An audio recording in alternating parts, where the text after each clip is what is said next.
सर्वात मोठा प्रॉब्लेम महिलांमध्ये आजकाल जो आहे PCOS आणि थायरॉइड. महिलांचं शरीर हे अगदी म्हणजे केमिकल फॅक्टरी आहे. कॉलेजमधल्या मुलींचं बाहेर खाणं असतं, pill free period, pain free period. Face yoga फक्त टाकलं जरी युट्यूबला किंवा याच्यावरती तर बरेच आहेत. Face yoga is not yoga. कुठल्याही शब्दाला योग जोडायचा, because it's fancy and it works. इतर दिवशी तुम्ही जर सगळ्या गोष्टी ह्या करत असाल, एक्सरसाइज करताय, मन शांत राहतंय, खाण्यापिण्याची काळजी घेतली आहे, इमोशनल हेल्थ तुमची चांगली आहे.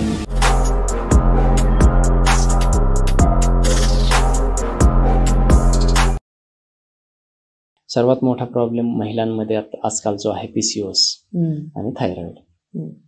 याच्यामध्ये काही प्रॅक्टिसेस आहेत ज्या काही 1-2 सांगू शकतो की आपण त्या लेडीजने नक्की केल्या पाहिजेत अशा.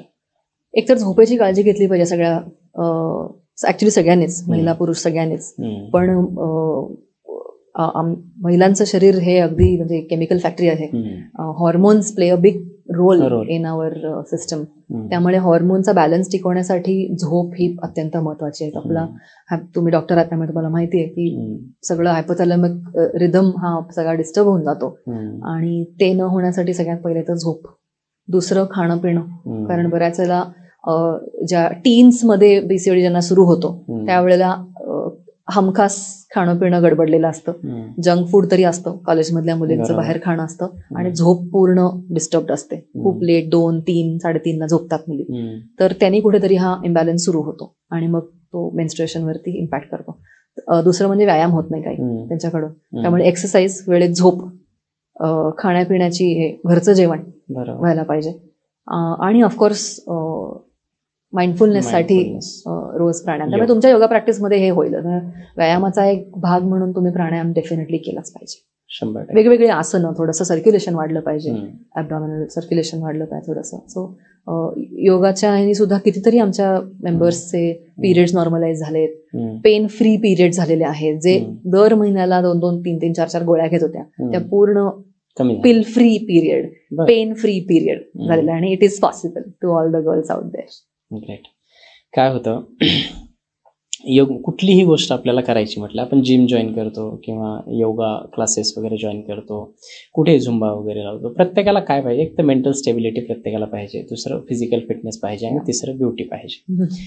ओके, म्हणजे या 3 गोष्टी तरी प्रत्येकाला या ॲक्टिव्हिटीजमधून एक्सपेक्टेड असतात. आणि आजकाल तुम्ही पाहिलं की ते फेस योगा वगैरे फार बऱ्याच, म्हणजे तुम्ही फेस योगा फक्त टाकलं जरी युट्यूबला किंवा याच्यावरती तर बरेच येतील, आणि त्याच्यामध्ये फार वेगवेगळे प्रकार सांगतात. कुणी जिभेचे व्यायाम, कुणी नाकाचे, कुणी जॉ लाईन वगैरे हे करण्याचं. तर याच्याबद्दल प्रोडक्ट्स पण आलेत. हो, प्रोडक्ट्स पण आलेत ते याचे फेससाठी. मी एकच वाक्यात उत्तर देईन, face yoga is not yoga.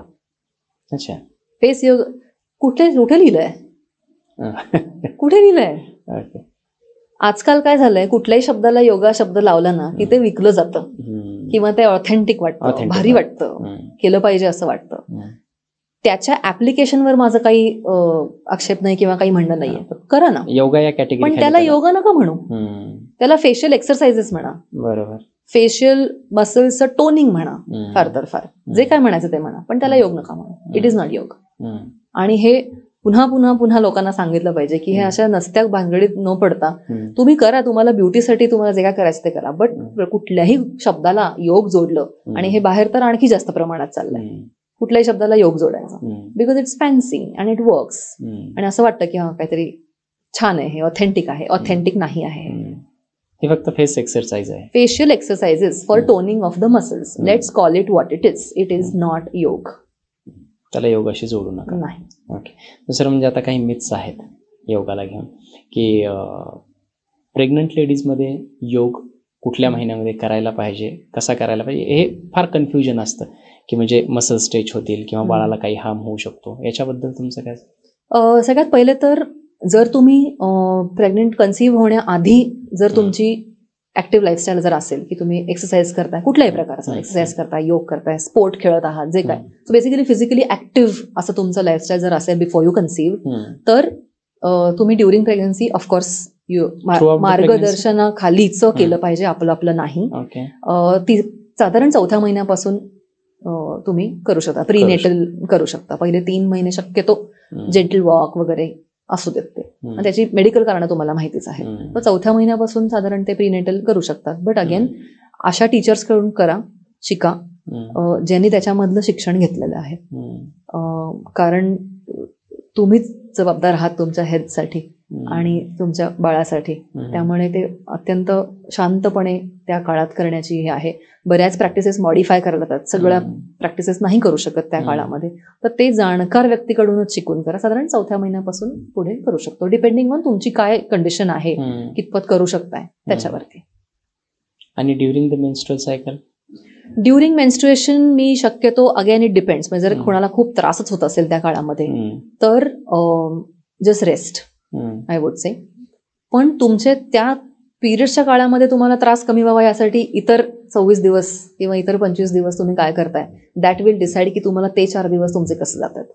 त्यामुळे ड्युरिंग मेन्स्ट्रुएशन प्रॅक्टिसेस मॉडिफाय करायला लागतात. त्रास होत असेल तर जस्ट स्किप इट. काही सुदिंग आसनं आहेत, जसं शशांक आसन आहे, मकर आसन आहे, ज्याच्यामध्ये थोडेसे मसल्स रिलॅक्स होतात, स्मूथ मसल्स रिलॅक्स होतात. आणि ज्याच्यामध्ये पेन रिलीफ करण्याची ताकद या आसनांमध्ये आहे. पण ते थोडं दीर्घकाळ करावं. शशांकासनमध्ये किंवा मकर आसनमध्ये जेव्हा पेन होत असेल त्याला थोडं दीर्घकाळ, एक 10 मिनिटं 15 मिनिटं पेन कमी होईपर्यंत काहीतरी सुदिंग रिलॅक्सिंग म्युझिक लावा त्या काळात. बेसिकली मेन्स्ट्रुएशन कसं होतं, कॉन्ट्रॅक्शनमुळे होतं. ते कॉन्ट्रॅक्शन थोडंसं लूज होण्यासाठी, कॉन्ट्रॅक्ट झाल्याच्या नंतर मसलला क्रॅम्प येतो, तर ते थोडंसं रिलॅक्स करण्यासाठी काही गोष्टी आहेत. पण हॅव्हिंग सेड दॅट, इतर दिवशी तुम्ही जर सगळ्या गोष्टी ह्या करत असाल, एक्सरसाइज करताय, मन शांत राहतंय, खाण्यापिण्याची काळजी घेतली आहे, इमोशनल हेल्थ तुमची चांगली आहे आणि झोपताही व्यवस्थित, तर ते 4 दिवस छान जातील तुमचे. कारण ते सगळी मेंटल स्टेट तुमच्या हार्मोनल बॅलन्सवरती अफेक्ट. आणि प्रत्येक महिना वेगळा असतो. प्रत्येक मुली सांगतील हे, प्रत्येक महिन्याचे पिरियड्स मध्ये वेगळा अनुभव येतो. कारण मागे काय काय केलं त्या महिन्याभरामध्ये, काय म्हणतात त्याला, समोर ठेवलंय त्याच्यावरती बॉडी रिॲक्ट्स. मग अशी आपण दिलजीत दोसांचं उदाहरण दिलं, तर त्याला तो रिग्रेट होता की मला योग हा फार लेट कळला. आजची जी थांबायचंय, मग अशी आपण दिलजीत दोसांचं पॉडकास्टच्या अगदी सुरुवातीला आपण दिलजीत दोसांच्या याचं उदाहरण दिलं की काय होतं, रिग्रेट हा फार वाईट असतो. म्हणजे आयुष्यामध्ये कुठली एखादी गोष्ट मला लेट जर समजली तर त्याचा रिग्रेट फार मोठा असतो की यार हे गोष्ट पहिली कळली असते तर. म्हणजे एवढा मोठा स्टार की मला योग लेट कळला याच्याबद्दल रिग्रेट करतो. तर या पॉडकास्टचा उद्देश पण हाच असतो. मी जसं सांगितलं की संवादातून उत्थान करणं हे माझ्या राजमंचाचं एक प्रमुख ध्येय आहे. जे फॉर एक्झाम्पल पॉडकास्ट बघणाऱ्या प्रत्येकाला असं वाटलं की आपल्या मुलांनी सुद्धा, आपल्या मुलांची अपब्रिंगिंग अशी झाली पाहिजे, आपण त्यांना अशा पद्धतीनं ग्रूम केलं पाहिजे. माझी स्वतःची मुलगी 3 वर्षाची आहे. मी रोज बसतो तेव्हा ती माझ्यासमोर बसते आणि वेड्यावाकड्या पद्धतीने ओम करते, सूर्यनमस्कार करते. तर असं कुठलं वय आहे, किंवा जर मला माझ्या मुलांना किंवा आपल्या प्रेक्षकांना त्यांच्या मुलांना योग शिकवायचा आहे किंवा या प्रक्रियेमध्ये घेऊन यायचं आहे, त्यांना त्याच्यामध्ये आवड निर्माण करायची आहे, तर काय प्रोसेस आहे याची? खरं आहे, माझ्याकडे येणारे खूप सारे अडल्ट्स आहेत, ते म्हणतात की आम्हाला हे आधी का नाही कळलं. कारण त्यांना आता जे सापडलंय ते आधी सापडलं असतं तर बरंचसं सफरिंग मधलं कमी झालं असतं. आणि तेही हेच म्हणतात की मुलांना काय करतायत. तर साधारण 8व्या वर्षी सुरू करू शकतात मुलं. पण माझं असं पर्सनली ठाम म्हणणं आहे की लहान वयामध्ये मुलांनी खेळावं, मैदानावर जाऊन खेळावं. मैदानं कमी झाली आहेत पण we should find as parents, you should find कुठे जाऊन ते खेळू शकतील. तर लहानपणामध्ये आत्ता लगेचच योगा करणे, कॉन्सन्ट्रेशन करणे, हे या सगळ्यामध्ये आत्ता पहिले न करता त्यांना पहिले दमू देत. Let them play free style. त्यांना पूर्ण थकून घरी येऊ दे, त्यांचा आहार छान होईल, सगळ्या आवडीनिवडी निघून जातील. कारण शरीर जेव्हा थकलेलं असतं आणि भूक लागलेली असते तेव्हा काहीही माणूस खाऊ शकतो. त्यावेळेला सुचत नाही कारण पोटातली भूकच तेवढी असते. तर या सगळ्या गोष्टी ना, माणूस फिजिकली आणि मेंटली मैदानावर खूप तयार होतो. कारण मी तशी तयार झाली. आणि त्याचा इफेक्ट हा आयुष्यभर का टिकतो, कारण तुमचा मेटाबॉलिक रिदम सेट होतो. पुढे जाऊन वजन वाढणे, पुढे जाऊन ऑफकोर्स पुढचे तुमची लाईफस्टाईल कशी त्याच्यावरती आहे, पण खेळणारं जे शरीर असतं ना, खेळलेलं पिळदार शरीर बाहेर मैदानामध्ये, ते तुम्हाला शेवटपर्यंत साथ देतं. त्यामुळे मेमरी असते. हो, ऍब्सोल्युटली. त्यामुळे त्याच्यावरती फोकस डेफिनेटली केलं पाहिजे. पण छोट्या छोट्या स्वरूपात जसं सूर्यनमस्कार असतील किंवा बसून, जसं तुम्ही म्हणालात की बसून ओंकार असेल, इतपत ठीक आहे. पण मग थोडंसं पुढे जाऊ दे. कारण ते वयच असं आहे ना, म्हणजे टीन्स पर्यंत वगैरे वयच असं आहे की ते त्यांना कॉपी करायचं असतं, तेव्हा नाही ते अप्रिशिएटही होणार नाही आहे. थोडंफार छोट्या छोट्या स्वरूपात, कारण त्यावेळेला त्यांना खूप जास्त काहीतरी शिकवतोय, प्रीची करतोय काहीतरी, नाही तू असं करायला नाही पाहिजेस, हे पण त्यांना सहन होत नाही. आणि that is okay, leave them. त्यांना त्यांचा सुद्धा थोडा जर्नी, त्यांना त्यांचे पण काही पावलं चालू देत, थोडंसं let life happen to them, आणि मग हळूहळू ह्याच्याकडे वळू देत. त्यामुळे छोट्या छोट्या स्वरूपात, even if we make them physically active in their childhood, that is also enough, I would say. पण म्हणजे असं काही एज नाहीये, त्यांना जेव्हा इंटरेस्ट येईल, साधारण 8व्या वर्षापासून सूर्यनमस्कार करू शकतो. कारण काय असतं, योगासनांमध्ये बॅलन्स लागतो, त्याच्या आधी हाडं कोवळी असतात, अजून त्या प्रकारचा बॅलन्स, बॉडी अवेअरनेस आलेला नसतो, त्यामुळे खूप लवकर पण नको, थोडंसं एक कंट्रोल यायला लागू दे शरीरामध्ये, आणि मग त्यांना या गोष्टीकडे जाऊ दे. पण साधारण 8व्या वर्षानंतर सूर्यनमस्कारापासून सुरुवात करू शकतात. ओके. याला लागून माझा दुसरा प्रश्न होता, आपण जसं मागाशी प्रॉब्लेम्सवरती बोलत होतो, आणि मला जो सर्वात जास्त प्रॉब्लेम्स लोकांमध्ये आढळला, किंवा माझ्याही मध्ये, किंवा माझ्या आजूबाजूला जेवढी लोक आहेत, आपल्या शरीरामध्ये सर्वात महत्त्वाचा अवयव जो मला वाटतो मेंदूनंतर, तो स्पाईन आहे. तुमच्या हेल्थसाठी, किंवा तुमची जी काही मुवमेंट आहे, तुमची फिटनेस आहे, किंवा तुमचा थकवा आहे, तुमचा स्पाईन स्टिफ असेल ना, तर तुम्ही म्हणजे अगदी असं वाटतं की माझ्या बॉडीमध्ये काहीतरी एक स्थूलता आलेली आहे, किंवा मी हालचाल करतोय. आणि आजकाल सर्वात जास्त प्रत्येकाला, म्हणजे दिवसभराच्या कामामधून काय थकतं किंवा काय वाटतं, तर पाठ अवघडून जाते, किंवा बॅकएक सुरू होतो. तर याच्यामध्ये काय आहे, तुम्हाला असं वाटतं की योग कशी मदत करू शकतं याच्यातून? सगळ्यात आधी खूप काळ बसणारी जी लोक आहेत, त्यांनी मधून मधून उभं राहून काम करायचं, ब्रेक मिळाला की चालायचं, फोन आला चालत चालत बोलायचं, जिथे जिथे शक्य आहे तिकडे एका जागी खूप काळ बसायचं नाही. That is number 1. Secondly posture, ताठ बसायचं. जे मिड बॅक टेकवून बसतात ना, ते आपल्याला असं वाटतं की हे आपण रिलॅक्स्ड आहोत, पण आपल्या स्पाईनला जर बोलता आलं असतं तर ते म्हणलं असतं की मी आता रिलॅक्स नाहीये, सरळ बस रे. त्यामुळे खुर्चीत बसताना काय करायचं, तर लोअर बॅक मागे जाऊ देत, मग तो स्पाईन आपोआप इरेक्ट होईल. मिड बॅक नाही टेकवायचा, म्हणजे तुमचं हिप हे खुर्चीच्या पुढे नाही आलं पाहिजे, ते मागे टेकलं पाहिजे, तर तो आपसूक सरळ राहील. मी आता चुकीचं बसू. नाही तर थोडं, आता अशा खुर्च्या जेव्हा असतात ना, त्यावेळेस थोडं मध्ये बसायचं आणि पाठ सरळ ठेवायची. पण अगेन, तुमची पाठ जर सरळ मुळात नसेल, पॉश्चर बिघडलेला असेल, तर ते इथे पण असंच बसेल. तर त्याच्यासाठी आसनं केली पाहिजेत. म्हणजे काय केलं पाहिजे, तर 7 प्रकारच्या मुव्हमेंट्स लक्षात ठेवाव्यात. 7 प्रकारचे कुठले आहेत? पुढे वाकणे, मागे वाकणे, राईट साईडला बेंड, लेफ्ट साईडला बेंड, राईट साईडला ट्विस्ट, लेफ्ट साईडला ट्विस्ट, आणि एक्सटेन्शन, म्हणजे वरच्या बाजूला स्पाईन खेचणे, नॅचरल डिकॉम्प्रेशन ऑफ द स्पाईन. तर हे 7 प्रकार रोज व्हायला पाहिजेत पाठीसोबत. ओके. आणि फार महत्वाचं आहे स्पाईन, म्हणजे मी पाहिलेलं, माझ्याकडे एवढे पेशंट येतात की पाठ दुखते, मग लोअर बॅक एक असो, अप्पर असो, किंवा माने, जो स्पाईन आहे तुमच्या मानेपासून सुरू होतो तो आपल्या कॉसेक्स पर्यंत, तर इतकं फार महत्वाचं हे तुम्ही प्रक्रिया सांगितलं. प्रत्येकाने, मी तर प्रत्येकाला सजेस्ट करतो की दिवसातून 2-3 वेळेस, जेव्हा पोटात अन्न नसेल अशा वेळेस तुम्ही करू शकता. कारण आजकाल झालंय असं की हाडांची जे काही शस्त्रक्रिया आहेत, हाडांचे ऑपरेशन आहेत, ते बिलकुल त्याचा सक्सेस रेट कमी आहे, रेशो कमी आहे, ते कॉस्टली पण आहेत, आणि याच्यामध्ये फक्त फिजिओथेरपी काम करतात. फिजिओथेरपी मीन्स त्याचे एक आसनाचाच प्रकार आहे असं मला थोडक्यात. दुसरी गोष्ट, निद्रा, म्हणजे सर्वात महत्वाचा पार्ट वाटतो मला ना. बॅक पेनवर एक मला गोष्ट बोलायची, आणि या माध्यमातून मला हे सगळ्यांपर्यंत पोहोचवायचं आहे की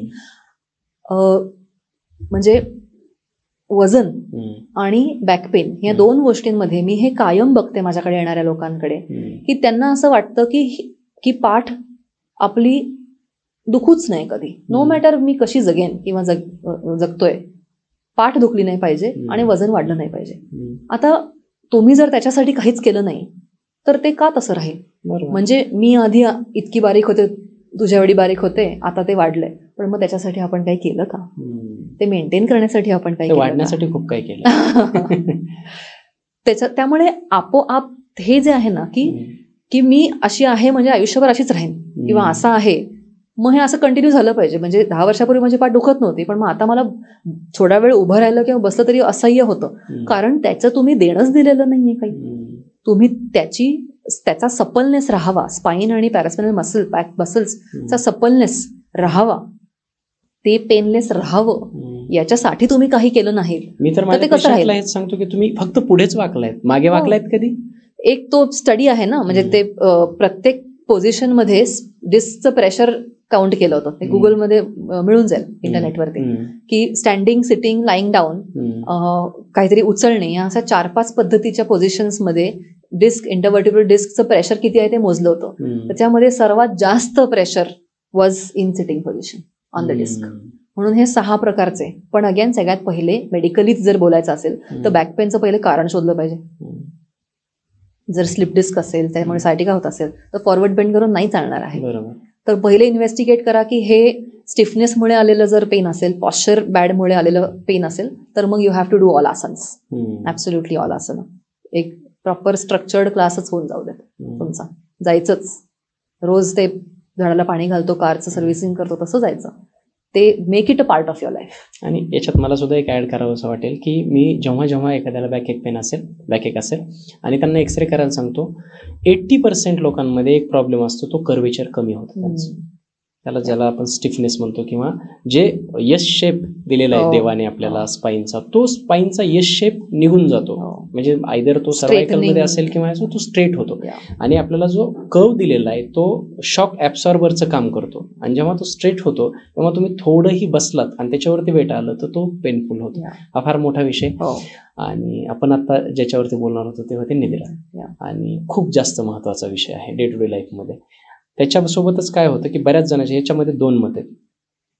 शाहरुखचे वगैरे इंटरव्ह्यू पाहिल्याच्या नंतर काही तो बोलतो की कुछ सोने की जरूरत नहीं है, काम करते रहो, सोना होना कुछ नहीं है, तुम्हारा काम अच्छा होगा, तुम्हें हॅपीनेस मिल जाएगी, नींद का कोटा पूरा हो जाएगा. असे त्याचे हे आहेत. काही कशाची गरज नाही झोपण्याची. आणि काही लोक सांगतात की 7 तास 8 तास झोपलंच पाहिजे. आपण असं करूयात ना, तुम्ही नका झोपू, थोड्या दिवस शाहरुख खानचं ऐकून बघूयात आपण, आणि बघा सस्टेन होतोय का, बघा कसं वाटतंय. ती आपल्याला तारतम्य बाळगणं गरजेचं आहे या बाबतीमध्ये.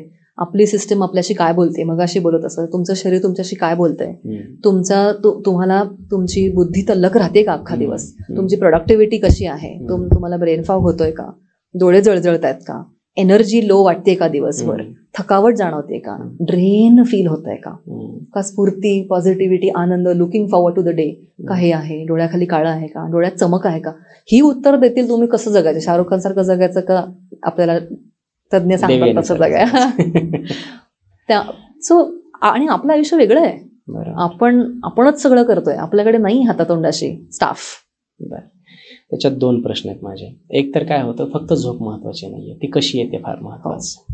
पहिले बरीच लोक आहेत अशी 10-10, 12-12 तास झोपून उठल्याच्या नंतर सुद्धा त्यांना रिफ्रेशिंग वाटत नाही बिलकुल, कारण ती साऊंड स्लीप नसते. फुल ऑफ थॉट्स, पोश्चर चेंजिंग, आणि असं खूप सारं असतं. योगामध्ये डीप स्लीपसाठी काय करू शकतो? सर, एकतर मला असं वाटतं आधी तर डायग्नोसिस करावं.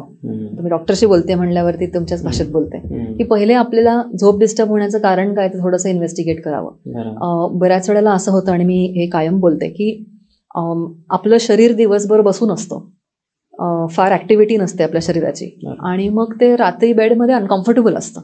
त्यामुळे दिवसभर मस्त ताबडवलं पाहिजे शरीर. तुम्ही काय तुमचे 8-9 तास काम करा, पण त्याच्या अलीकडे किंवा पलीकडे शरीर मोकळं व्हायलाच पाहिजे, पूर्ण शरीर. मग ते कोणत्याही रूपात असेल, योगासनं करा, कुठला स्पोर्ट असेल तो खेळा, जिमला जा, फ्री स्टाईल व्यायाम करा, शूज घाला, रनिंगला जा, स्विमिंग करा, whatever you want to do, पण शरीर वापरलं गेलं पाहिजे आणि शरीर थकलं पाहिजे. Earn that sleep. दुसरी गोष्ट, जसं शरीर दिवसभर स्टॅग्नंट असतं त्याच्या बरोबर उलट मन कम्प्लीट धावत असतं, आणि ते बरोबर बेडमध्ये पडलं की ज्या वेळेला झोपी जाण्यासाठी शांत मन व्हायला पाहिजे त्यावेळेला ते उत्तेजित असतं. सो हे एक्झॅक्टली उलट व्हायला पाहिजे की शरीर व्यवस्थित वापरून थकलं पाहिजे, म्हणजे ते नॅचरली टुवर्ड्स स्लीप जाईल, बिकॉज इट डिमांड्स रेस्ट नाव. आणि दुसरी गोष्ट, झोपेला साजेसं मनाची क्वालिटी कशी पाहिजे, तर ते शांत झालं पाहिजे. आता ते मन शांत न होण्याचे पुन्हा काय पॅटर्न्स आहेत. मुळात शरीर जर थकलं ना तर मन गप्पच बसेल. ऑनेस्टली. कारण शरीराची गरज आहे, मेंदूची गरज आहे झोप. बऱ्याच वेळेला हॅबिट्स ज्या असतात त्या आपण थोड्या टाळल्या पाहिजेत. खूप सारं काहीतरी बघत मेंदूला उत्तेजित ठेवणं ते थोडंसं हे केलं पाहिजे. म्हणजे खूप लोक असतात जे टीव्ही किंवा फोन बघून तो फोन असा पार पडेपर्यंत बघत बसतात, कारण ते delay the sleep, they keep delaying the sleep. ठीक आहे, तर त्याच्याकडे पण बघितलं गेलं पाहिजे की why are we doing that. नाही, बरीच लोक काय करतात, इव्हन मी सुद्धा मागच्या 2-3 वर्षापूर्वी असंच करायचो की खूप सारे थॉट्स येत बसण्यापेक्षा जस्ट एखादा मूवी लावा आणि तो तोंडावर पडल्यावरती ते झोपा. म्हणजे अशी बऱ्याच जणांची सवय असावी. पण तुम्हाला सकाळी उठल्यावर कळेल you are not fresh. Not fresh. Okay. Yoga nidra हा काय प्रकार आहे? योगनिद्रा म्हणजे एक गाइडेड अशी काय म्हणतात त्याला, एक प्रॅक्टिस आहे ज्याच्यामध्ये तुम्ही पाठीवर शवासनामध्ये पडून एक एक भाग, म्हणजे जे कोण गाईड करतात ते एक एक भाग तुमच्या शरीरातला खालपासून वरपर्यंत डीप रिलॅक्सेशन मध्ये आणि प्रोग्रेसिव्हली रिलॅक्स करण्याच्या इन्स्ट्रक्शन्स पहिल्या दिल्या जातात. त्याचं काय होतं, पहिले पूर्ण शरीर रिलॅक्स होतं, मग हळूहळू श्वासाच्या माध्यमातून त्या श्वासावर थोडं लक्ष, सो अवेअरनेस शरीरापासून शिफ्ट करून श्वासावर, तो संथ करून हळूहळू. So basically it is a deep relaxation practice. त्याच्यामध्ये एक एक भागावरती फोकस करून, म्हणजे बाहेर जसं मगाशी बाहेरनं आत एकेका ठिकाणी लक्ष देत देत देत देत. पण आपल्याला ते जमत जर गेलं तर आपणही ते आपलं आपलं करू शकतो. शवासनाचाच प्रकार आहे. शवासनातलाच आहे प्रकार, पण गाइडेड रिलॅक्सेशन म्हणूयात आपण त्याला. Somebody is giving instructions. मग थोडं थोडं मध्येच ते व्हिज्युअलाइज हे करा ते करा, असं पण त्याच्यामध्ये प्रॅक्टिसेस आहेत की imagine a scenery or a beach or असं काहीतरी. सो बेसिकली काय आहे की शरीर मनाला पूर्ण डीपली रिलॅक्स करण्यासाठी आणि त्याची हायपर ऍक्टिव्हिटी ही डाऊन करण्यासाठी हे आहे की ज्याच्यामध्ये अपसूक मग तुम्ही एक स्टेट ऑफ रिलॅक्सेशन मध्ये जाता आणि एक पॉवर नॅप साठी विल बी गुड. पण to come back to your झोपेचं हे एक अशी प्रॅक्टिस आहे, एक असा प्राणायाम आहे जो झोपेपूर्वी ओव्हरऑल सुद्धा अदरवाईज, पण झोपेपूर्वी जर केलात जास्त वेळ तर तो तुमची झोप सुधारेल, विच इज भ्रामरी प्राणायाम. हा, म्हणजे झोप लागेलही लवकर आणि ते डीपर पण जाईल, विच इज भ्रामरी प्राणायाम. झोपेच्या आधी करायला पाहिजे. बरं, दुसरा प्रश्न माझा शेवटाकडे आहोत आपण. खूप काही बोलायचंय, खूप काही प्रश्न आहेत आणि शेवटी मी अपील करेलच प्रेक्षकांना की जर हा पॉडकास्ट तुम्हाला आवडला किंवा जर तुमचं प्रेम भेटलं तर आपण प्रत्येक एका सब्जेक्टवरती डीपली आपण पुढे चर्चा करू. आज सुपरफिशियली प्रत्येक विषयाला आपण टच करून पुढे जाण्याचा प्रयत्न करतोय. सर्वात महत्त्वाचं म्हणजे की जर समजा मला योग प्रॅक्टिस करायची आहे आणि कामाची व्यस्तता असते, तुम्हाला आजपर्यंत म्हणजे तुमच्या 5 वर्षाच्या प्रॅक्टिसमध्ये किंवा त्याच्या शिकण्याच्या प्रोसेसमध्ये असं कुठली एक योग प्रॅक्टिस आहे जी खूप जास्त भावली, किंवा त्याला लागूनच मला असा दुसरा प्रश्न आहे की माझ्याकडे वेळ फार कमी आहे, 10-15 मिनिटं, तुमच्याकडे वेळ कितीही कमी असू द्या पण तुम्ही ही एक प्रॅक्टिस कधीच चुकवू नका, अशी प्रॅक्टिस आणि तुम्हाला आवडलेली? मग अशी बोलत असं 7 प्रकारे पाठीला स्ट्रेच करण्याचं आणि भ्रामरी प्राणायाम सारखा दुसरा प्रकार नाही. आणि त्याला कमीत कमी बंधनं आहेत. ते तुम्ही बसून करू शकता, शवासनामध्ये करू शकता आणि त्याच्यामध्ये तुम्हाला जे काय तुमची मनाची स्थिती आहे, ओव्हरवेल्म झालंय, अँक्शियस झालंय, झोप येत नाही आहे, विचार खूप चालले आहेत, हरवल्यासारखं वाटतं आहे, थकावट जाणवती आहे, या सगळ्या प्रकारच्या तुमच्या स्टेट्समध्ये तुम्हाला Bhramari will be a good friend to you. आणि ते तुम्ही पूर्ण रिलॅक्स्ड अवस्थेमध्ये करू शकता. मिनिमम त्याला काही बंधनं आहेत. जस्ट सिंपल श्वास घ्यायचा आणि श्वास सोडताना भ्रमरासारखा हमिंग साऊंड, गुंजन क्रिएट करत श्वास सोडायचा, जिथेपर्यंत सहज संपेल तिकडे. ना इन्हेलेशन ताणायचं, ना एक्सलेशन ताणायचं, सहज, जितकं सहज होईल. कारण अल्टिमेटली आपल्याला रिलॅक्सेशन हवं आहे आणि रिलॅक्सेशन असं ताणून होणार नाहीये.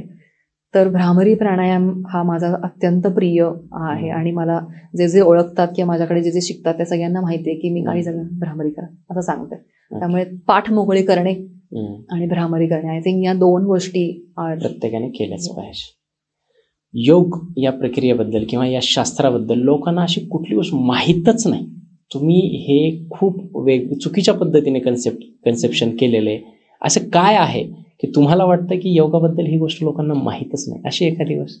ऍक्च्युली बिगेस्ट मिसकन्सेप्शन माझ्या दृष्टीनं योगाच्या व्हॉटवर लोक खूप फोकस करतात आणि व्हाय वरती इतका करत नाहीत. रादर बरेच जण अजिबातच करत नाहीत कारण माहीतच नाही आहे.